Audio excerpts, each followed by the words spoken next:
ndogara ndakazvitaura kuti inini I don't want peace, I want trouble all the time, nekuti ndinenge ndichingofumura zano. Yamakateerera kudai so ndiyo nyaya version yacho patatoya nenyaya dzese dziri kuitika. Nhasi tarigedzai timbobata mukomana wezigumba Nicky Mangwana ari kubuda panapa aroda kunyebera maZimbabweans. Asi isusu maZimbabweans hafa akanyeberwa as long as tiripo, ende nekuti machannel akaita seaya takamavhura kuti tibhowe bato reZANU-PF nevari kuritungamirira vacho kuitira kuti varamwe vasiye Zimbabwe. Izvozvo zvakakosha kuitira kuti imimi hama neshamwari mukagara malaika mavideo anaya, pressure inosvika kwavari vobva vaziva kuti zvavari kuedza kuda kuita zvese zviri kuzivikanwa ende zviri kufumurwa. Nhasi panapa pabuda nyaya yatiri kusangana nayo iri kutaurwa naNicky Mangwana ari kuti drugs in clinical areas of need. Today we asked to be given access to the desperate at Gokwe district after pain is yet become a buzzword in our cyberspace. So we decided to make a random visit to a far-flung hospital and check the state of thing in the farmers we were expressed. Ndo nyaya iri panapa yatiri kusangana nayo yanga yakanyorwa naNicky wekwa Mangwana. Asi pandanzwa izvozvo handina kufara nekuti Nicky Mangwana ndinomuziva kuti anonyeba. Pese pandinoona nyaya achitaura izvi inyaya dzekuti anenge achinyeba, because these are HIV drugs donated by USAID amongst many other donors show the nation painkillers, high blood pressure medication and all basic medicines required in any hospitals.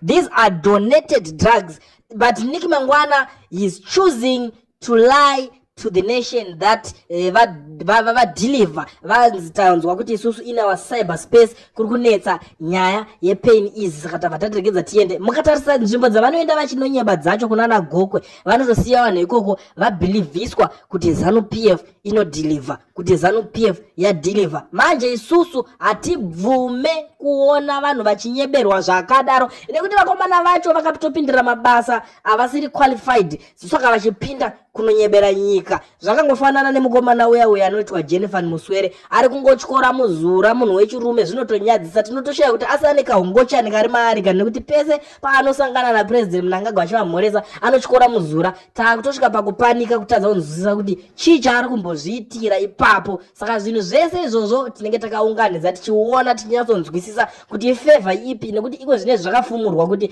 ma-PhD madegree ari kutaura aya ndefake. Haana akatadza kuzviprova kuti akadzidzira kupi kuSouth Africa kwacho kwavakamupa ma-PhD ese iwayo anobuda achingotaura achingoimba kuti ndine PhD, asi zvakashaya proof. Saka iko zvinezvi taakuona achikutyora muzura taakufungidzira kuti pamwe zvichida anogona kunge vane mamwe mafavors avanoitirana, nekuti nyika yese yakungoti mainini ende vamwe vari kumuti endai munopfeka hembe dzechikadzi mojoina ana mama V motanga kunoita maskits muri ikoko. Zvinhu zviri kuti vhundutsa senyika yese yeZimbabwe zviri kuitwa nevanhu ava, ende ndosaka muchiona kuti isusu atiti peace, tinotoda patroubles ekufumura vanhu. Ndo zvatinotoswerera tichitoita izvozvo nekuti hatikwanise kurara hope kana nyika ichinyeberwa nevanhu vekuti vanenge vachizviitira kuti vazofidha mhuri dzavo. Vanorarama nekudya nyaya kana kuti manyepo iwayo ndio anofidha mhuri dzavo. Imagine munhu akaita saNicky Mangwana anogarisa mhuri yake kuUK, ndo kune mhuri yake yese, asi iye anouya otanga kuita manyepo achinyebera vana vekuZimbabwe, asi paanopedza anobuda oenda kunodya mari yake kuUK. Kutoshaya kunzwisisa kuti kunowanika mabasa ndekupi kuUK kana kuti kuZimbabwe, ende sei asingachuze kudzokera kuenda kunogara kuUK ikoko, obva agara achiwana mabasa ikoko nekuti mabasa agara akatozara ikoko, but vanochuza kuuya kunyika yekuti iri easy kuti vange vachiluta vachiita mabasa akasiyana-siyana. Ndikuona pane nyaya iyoyi zvekare iri kutenderera nyaya iri kunetsa pari kutaurika panapa pari kunzi he couldn't show where the store painkillers and antiseptics. He went on to force a farmer's take at the hospital to make video without action. Poor guy was just saying general info. All people in pharmacies know without showing us stock. Murikuona nyaya iripo, vari under pressure. Vedwe buditsai mapain is buditsai mapain killers. Ari kutadza kubuda vakungoenda mumapharmacy vongoti taura shamwari about nyaya iripo, vogadzira propaganda. Munhu otobuda ototaura otobatsira kutotaura nyaya zvezvinhu zvinowanikwa mumapharmacy. of which chinjiri mufamasi chinenge chichitengeswa. Tiri kutaura kuti muchipatara munofanirwa kuita mapain killer, mapain is mahara kwete ekutengeserana. Ndo nyaya imwe tinenge tichiramba panapa. Ndiri kusangana nemumwe ari kukomenta ari kutaura kuti why would one want to convince people while there is enough evidence people are dying, crying for painkillers? Why going to Chivu when a Harare hospital next to you doesn't have medication? Mashoko ari kubuda zvisingaite ari kutenderera kutaurwa nevamwe kuti pamunozoenda kunana Chivu muri kumbonyatsonotsvagei ikoko, pamuri kuzoenda kunana Gokwe muri kumbonyatsonotsvagei kwese ikoko, muchitadza kumbotanga matibhilivhisa pazvipatara zvihombe zvenyika izvo zvinotarisira parinyatwa Harare hospital, zvipatara zvihombe zvinozikanwa kuti ndo zvipatara zvinenge zvakabata zvakamirira nyika. Ipapo pari kutoti vhingidzwa nanhasi.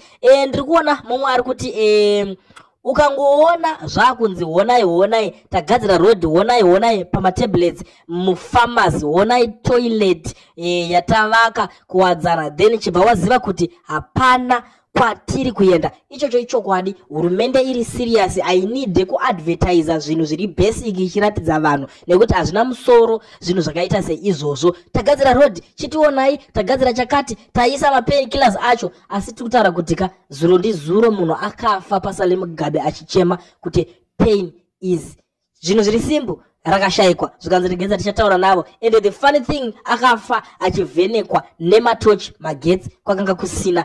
Zvimwe zvezvinhu futi zviri kuaffecta nyika zvakanyanyisa. Ndosaka tiri kuramba kuti hatitodi kutovapa mukana wekuvabvumidza kunyebera nyika. Chokwadi ngachibude pachena chigare chakazara. Mumwe ari kubuda ari kutaurwa panapa ari kuti Nikki, it's not nice to play propaganda with healthcare issues. If hospitals and clinics were well equipped, people would not face what at play now, and you being a very senior government official knows better the state of matters in front of the Minister of Health. We saw horrifying pics. Ndo imwe nyaya tiri kutaura kuti varume ivava vachasara kungoenda tonovabata tovarova zvakatoipisisa nekuti hatikwanise kubvumidza murume mukuru kuti atinyebere about my health issues. Zviri nane vatinyebere about mujolo, zviri nane vatinyebere about kuti masutu apresident takamatenga kwakati, zviri nane vatinyebere about nyaya yezvimamotakedi zvavo. We don't care about those issues. Asi kana dzanyaya dzehealth, ipapo inyaya dzinotariswa kuti inyaya is the matters of health and death. Saka ipapo hatikwanise kuvabvumidza kuti varambe vachinyebera nyika. Zviri nane vatambe nedzimwe nyaya dzana Maiweli vachinotambisa magaro kumarali, kwete kutambira pane zvinhu zveutano nekuti mangwana hatizive kuti ndiani achaita tsaona. Road vakatotadza kudzigadzira, saka mota dziri kungorovera mapotozi, vanhu voita maaccident. Pari kuzoitwa maaccident, anytime is tea time. You never know kuti ndiani achange ari next kuti azoenda kunoadmitwa muzvipatara zvavo izvozvo zvisina mushonga. Ndo imwe yenyaya zvekare yatiri kunyatsodzigadzika nayo panapa tichiona tichiramba kuti hatisi kuda kunyeberwa nyaya dzehealth. Zviri nane vatinyebere nyaya dzimwe dzisina chekuita nehealth. Ndiri kuonawo mumwe ari kuti Zimbabweans, we are to be blamed because we allow this to happen. We laugh and make jokes about it until you need treatment and medication. Mashoko mamwe atiri kuona pari kunzi maZimbabweans ndimi munofanirwa kublemwa pamusoro penyaya iyoyi yekuti muri kuvasiya vachingoita zvinhu izvozvo. Pari kudiwa nyaya yemedication, asi vamwe muri kungodairira, vamwe munongouya panapa kana nekulaika kwacho hamutodi, hamene kuti munenge muchida kuita sei. Asi kana makuzochema hama neshamwari dzenyu dzaenda ikokoko, mozotanga kunongedzera kuti hurumende yazondidai so ndazonzwa iso. Asi patiri kuti ngatidhilei navo, ngatimisei vanhu vambomira kuti nyebera pamusoro pema health care issues. Imi muri kuramba makanyarara sezvinonzi mune something chamuri kuzowana pamusoro pazvo. Ndo imwe nyaya zvekare iri kuti rwadza zvisingaite. Ndikonawo mumwe ari kuti Zim inorarama nemadonations for social welfare. Taxes don't save the nation but zvigananda pockets and their captured allies. Iyo healthcare inomboda propaganda here nayo Nikki Mangwana, as long as the political elites are getting medical treatment outside Zimbabwe, it means the Zim healthcare is shambles. Mashoko ari kubuda kune mamwe maZimbabweans zvekare vari kutaura kuti kana iri nyaya yehealth iyi hapambodiwe manyepo. hapadiwe propaganda nike mangwana. Ene ndo patiri kuramba tichitaura kuti ukatamba uchiisa propaganda panyaya dzeutano hwemazimbabwenzi tichakurova ziguma iroro robva rapera manyepo ese, nekuti kana zvinhu zvakanaka munozoenderei muchida kunorapwa kunze kwenyika, munozoenderei muchida kunorapwa kune dzimwe nyika. Ndo nyaya imwe iri kuti vhiringidza zvisingaite. Anodena handiti muri kuzviona, these pictures are not necessary. People are living in expensive of dilapidated health care system and he is providing medication on Twitter. It's so disrespecting and devilish. Exactly. Ndo imwe nyaya iripo, haasi kuda kuremekedza vana vemuZimbabwe, nekuti zvinhu zvakaita sezvizvi zvatitarisire kuti zvinge zvichitaurwa nemunhu ane respect nenyika, nemunhu anoremekedza nyika yekwake. Ndosaka iye mhuri yake ichigara kunze kweZimbabwe osvika iye anozongobudikira kuti zvinhu zvakanaka, health care ito right, tatoisa mushonga muzvipatara, otonyarara zvake nekuti anoziva kuti vana vake vakarwara vanorapwa kuUK kune mishonga iri muzvipatara yakazara. Iye wacho akarwara ane citizen yeikoko anongokwira otombanya kuenda kunorapwa futi ikoko zviri nyore nyore. Asi vanhu vari kuZimbabwe ndivo chete vanongoramba vapa kungochema hama dzichingofa kunge muka, hama dzichingofa kunge huku. Ndo nyaya yatiri kutsamwira panapa zvakanyanyisa. Ndosaka muri kuona tichiti aiwa hatisi kuzonyarara kusvika Zimbabwe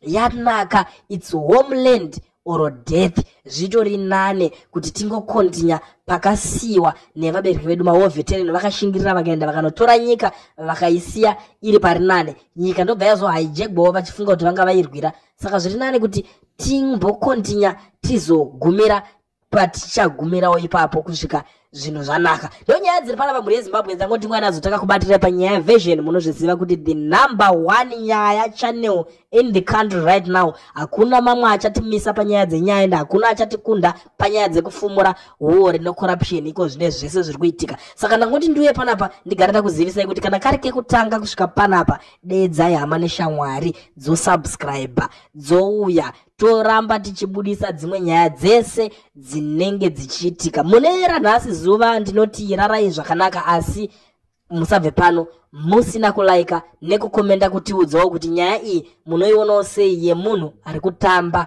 nenyaya dzehealth iri yevanhu munyika.